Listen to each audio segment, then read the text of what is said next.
देश में पुरतशद्दुद मुजाहिरों के बाद मामला शेख हसीना वाजिद के इस्तीफ़ा तक कैसे पहुंचा।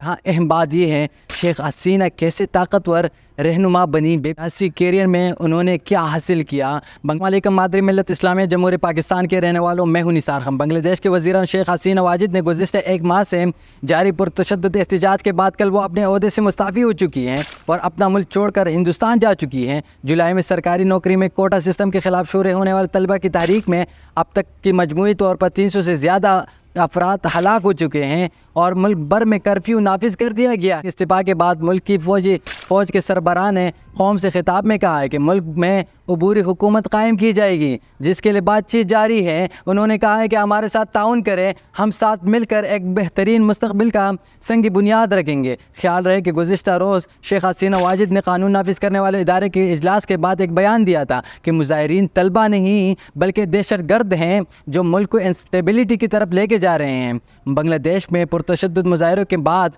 मामला शेख हसीना वाजिद के इस्तीफ़ा तक कैसे पहुंचा, आए ये भी आप लोगों को बताते हैं। मुल्क में हफ्तों पर मुहित पुरतशद्दुद मुजाहिरों के बाद बांग्लादेश के वज़ीर-ए-आज़म शेख हसीना वाजिद ने अपने उस ओहदे से इस्तीफ़ा दे दिया है और अपना मुल्क छोड़कर हिंदुस्तान जा चुकी हैं। 76 साल रहनुमा शेख हसीना वाजिद का हेलीकॉप्टर इंडिया में उतर चुका है और इस दौरान ढाका में उनकी सरकारी रहायशगाह पर हज़ारों एहतजाजी मुजाहिरीन घुस गए हैं। शेख हसीना ने तकरीबन 2 दहाइयों तक बांग्लादेश पर हुकूमत की और वो मुल्क में सबसे तवील दौराने के लिए वज़ीर-ए-आज़म रहने वाली पहली सियासी रहनुमा हैं। शेख हसीना को अक्सर बांग्लादेश की मईशत को तरक्की देने का भी क्रेडिट दिया जाता है, मगर यहाँ अहम बात यह है शेख हसीना कैसे ताकतवर रहनुमा बनी। इसी के मुताबिक शेख हसीना 1947 में मशरक़ी बंगाल में पैदा हुई थी और सियासत उनके खून में रची बसी हुई थी।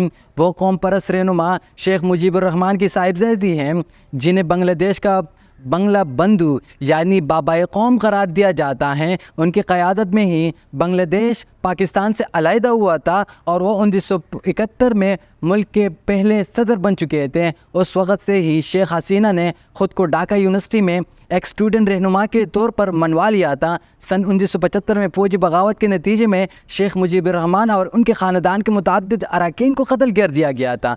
इस हमले में सिर्फ शेख हसीना और उनकी छोटी बहन बच चुकी थी क्योंकि वो उस वक़्त मुल्क में मौजूद नहीं थे। उन्हें इस दौरान इंडिया में जलावतनी काटी और 1981 में वापस बांग्लादेश लौटे और अपने वालिद की जमात अवामी लीग की सरबराह मुकर्रर हो गई। उन्होंने जनरल हुसैन मोहम्मद रशाद की फ़ौजी हुकूमत के दौरान दीगर सियासी जमातों के साथ मिलकर जमहूरियत की हमायत में एहतजाजी मुजाहरे भी किए। तहरीक ने शेख हसीना को मकबूलियत की बुलंदियों पर पहुंचा दिया था। वो एक कौमी रहनुमा बनकर सामने उभर आई। वो 1996 में पहली मरतबा मुल्क के वज़ीर-ए-आज़म बनी। इस दौरान उन्होंने इंडिया के साथ पानी के शेयरिंग की डील तय की और मुल्क के जनूबी मशरक़ी इलाकों में लड़ने वाले अस्करियत पसंदों के साथ अमन के मुआहदे भी किए। लेकिन उसके साथ साथ उनकी हुकूमत पर ना सिर्फ करप्शन के इल्ज़ामात लगते रहें बल्कि वो इंडिया से ज़्यादा क़ुर्बत की वजह से उन पर तनकीद भी बहुत ज़्यादा हुई। वो अपने साबिक़ इत्तेहादी जमात बांग्लादेश नेशनल पार्टी के रहनुमा बेगम खालिदा ज़िया से इलेक्शन में शिकस्त खा गई और उन्हें वज़ीर-ए-आज़म का मनसब छोड़ना पड़ा। बांग्लादेश की सियासत पर ये दोनों ख़वातीन तकरीबन पिछले 3 दहाइयों से चल रही हैं और मुल्क में जंगजू बेगमात से भी पुकारा जाता है। सन 2009 में एक अबूरी हुकूमत ने मुल्क में इंतखाबात करवाया और शेख हसीना एक बार फिर मुल्क की वज़ीर-ए-आज़म मुंतखब हुई। अपनी सियासी सफ़र के दौरान बतौर अपोजिशन रहनुमा शेख हसीना मुतअद्दिद मरतबा गिरफ़्तार हुई और उन पर हमले भी हुए।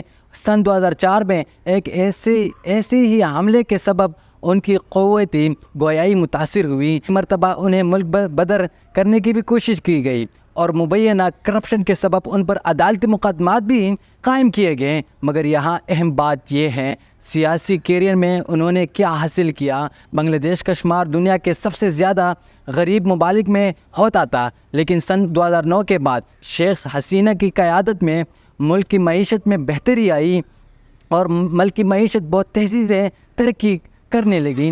अब इसका शुमार खित्ते में सबसे ज़्यादा तेज़ी से आगे बढ़ने वाली माशी ताकतों में होता है, जिसकी तरक्की की रफ्तार इंडिया से भी ज़्यादा तेज़ हैं। वर्ल्ड बैंक के एक रिपोर्ट के मुताबिक एक दिहाई में तकरीबन 2.5 करोड़ लोग غربت کی لکیر سے باہر آئے ہیں۔ ملک میں سب سے زیادہ ترقی کپڑوں اور یعنی گارمنٹ کے شعبوں میں نظر آئی ہے، اور بنگلہ دیش میں بنائے گئے کپڑوں کو یورپ، شمالی امریکہ اور ایشیا میں رسائی ملی ہیں۔